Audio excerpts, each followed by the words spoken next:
Hello, darlings. Here we are with day number 2 of our fabulous soul soirees with one another. And we are going to tune into the nature of improvement. And you're going to see me, my sweet beloved is here with me. And so this is a beautiful ongoing discussion between us. And I love it so much because we're geared in the same direction and our semantics are different. And this is also, I feel, widely applicable to much of humanity. So we're going to speak into the nature of improvement, self maximization, proliferation of the nature of the supreme self, and how we actually live in a world that continues to be more beautiful, marvelous, wondrous, awe-captivating, moment by moment by moment by moment.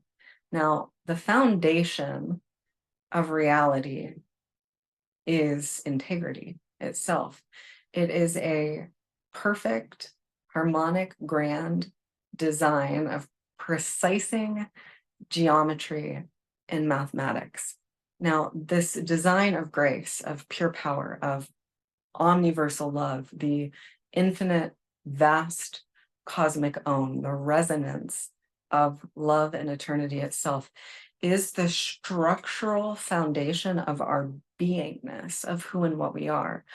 So our deep call really is to align and cohere with this blueprint of perfection within ourselves as the ultimate, to embody the structure of eternity itself, which is our master divine avatar embodiment. Now, when we rest into, melt into, nestle into this beautiful synchrony within ourselves, knowing that all is fundamentally perfect, all is one, all is whole, all is complete, creation is finished, infinity is, it simply is. And this is incomprehensible to the human thinking mind because it is not quantifiable or measurable in any way. It is an infinite, resonant field of perfection that continues to flower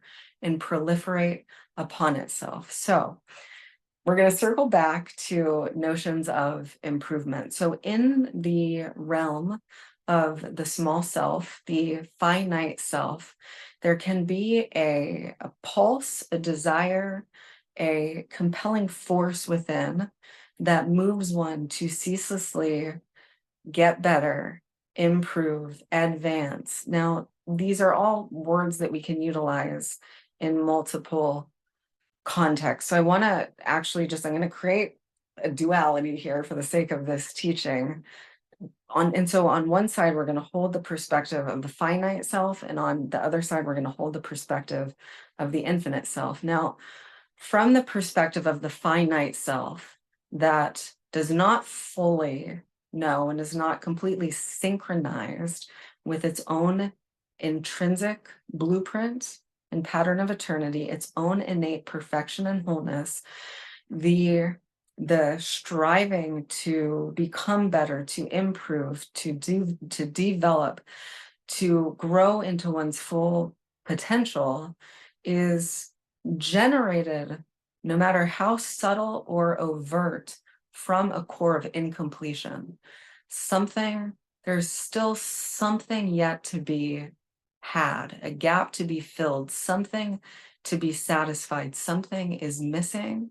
I have to make this thing that is not quite good enough better. So it comes from this core of not enoughness.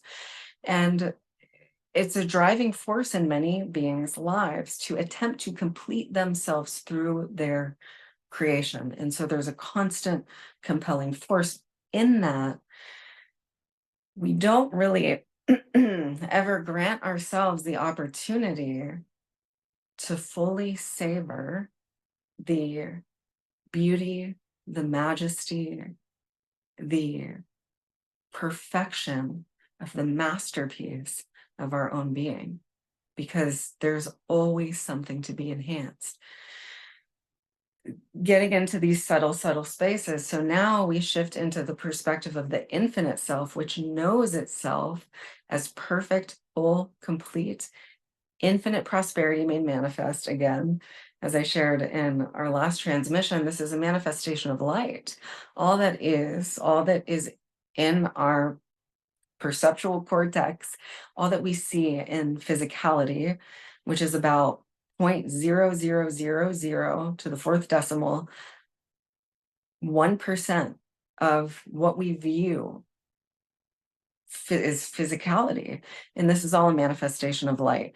The other 99.9999% is energy, is consciousness, is the invisible substance that gives birth to what we see in physicality. So it's pretty important to focus on this aspect of our nature and learn to master the essence and the elemental constituents of what it is, of what we are.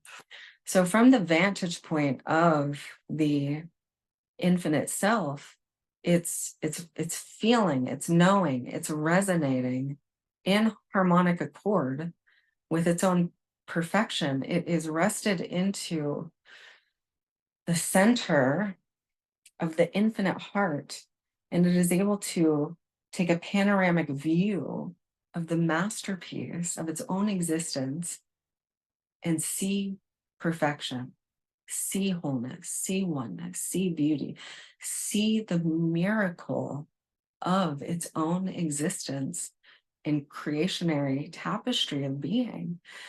Now, from this space of recognition of our perception, unification with it, we open into liquid, blossoming, flowering, euphoric essence. So we are constantly proliferating upon our own perfection through the appreciation of our total being. We begin to self-replicate, duplicate, proliferate upon that perfection, which gives us more and more and more of our own perfection to see, to witness, to experience, to taste, to savor, to enjoy. So the come from of this, now we're experiencing more of what is already here. So let's drop into this for a minute, because this is also incredibly profound. There is only one eternal moment. Past and future are purely concepts of the mind. We will never be experiencing the past or the future anywhere except between our own ears in our own optical perceptionary space in the mind. So there's one eternal now moment that we will always find ourselves in. We are the eternal now moment, and all possibilities have already been created and are made manifest here and now. So what aligns us to the experience of any one of those infinite aspects of our own being, of experience in a moment? Recognition of it, recognition of our supreme being. We wish to experience, I'm going to throw a common one out there. We wish to experience more money. Recognize that you are money and love yourself. It's that simple. It all also unifies into self-love. So the more that we recognize and appreciate the perfection of all aspects of our being, the more we draw forth those aspects into our life and our world. And so it's endless perfection. We are endless perfection. And the way that we experience more of our own perfection is to give thanks for the majesty that we already are and that already is and exists. Now you can see here that the come from from both the finite self and the infinite self are incredibly different. Everything in the reality of the finite self is generated from a space of incompletion, not enoughness, and lack. No matter how well intentioned or meaningful, there's subtleties all the way up to intensities, right? It might be unrecognizable and undetectable, and it might be full on, I'm living in fear, lack, and separation.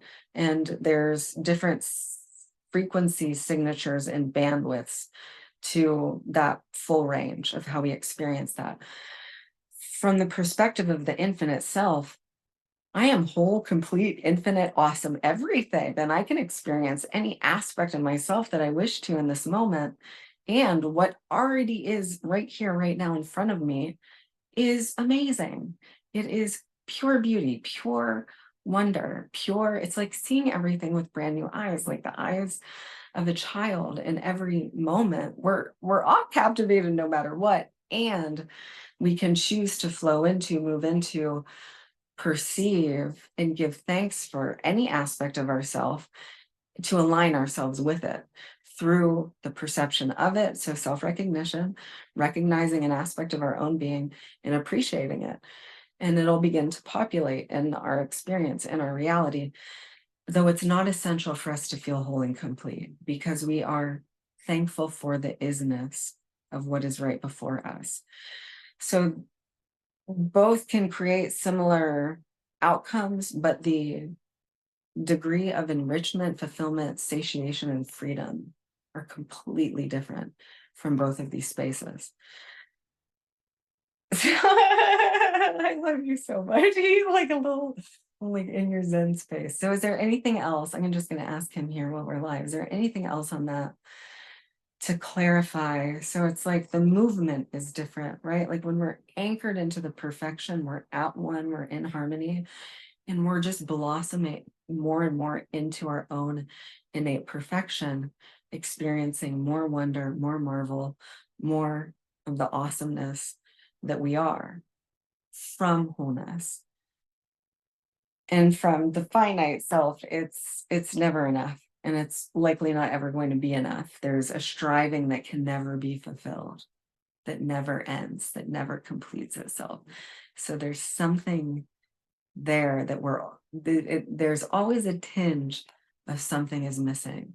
And what I can say both, because I've created powerfully in both of these spaces, and if you set your aim on something, right, you want to accomplish something, it's like plugging something into the GPS. If you put in a destination and you focus on going to that destination, you're going to arrive, right? You're going to arrive at that destination. And then you're going to realize that it wasn't enough, and you're going to create a new destination. And so it continues. It's just this loop that we go down, and you can create powerfully in that way. When we're anchored in our wholeness, what shows up and how it shows up, and the power and the majesty and the immediacy with which it shows up, because there's no gaps here, is astounding. And from the perspective of the finite self, it's a Newtonian path that we take. It's A, B, C, D, E, and it might not even unfold linearly. It might be non-linear, but there's still a step one and a step two. The infinite step, or the infinite step from the core of wholeness of the infinite self, there's only one step, and it is appreciation of one's wholeness, love of one's whole being. That's it. And things manifest much more immediately and at much more magnitude from that space, with more ease and grace and excellence, purely through self-recognition and celebration of the glory that we are. Okay. So we're going to tie a beautiful velvet bow on this one, my loves. And I hope and trust and know that this served you deeply, and look forward to our next soiree. Mwah.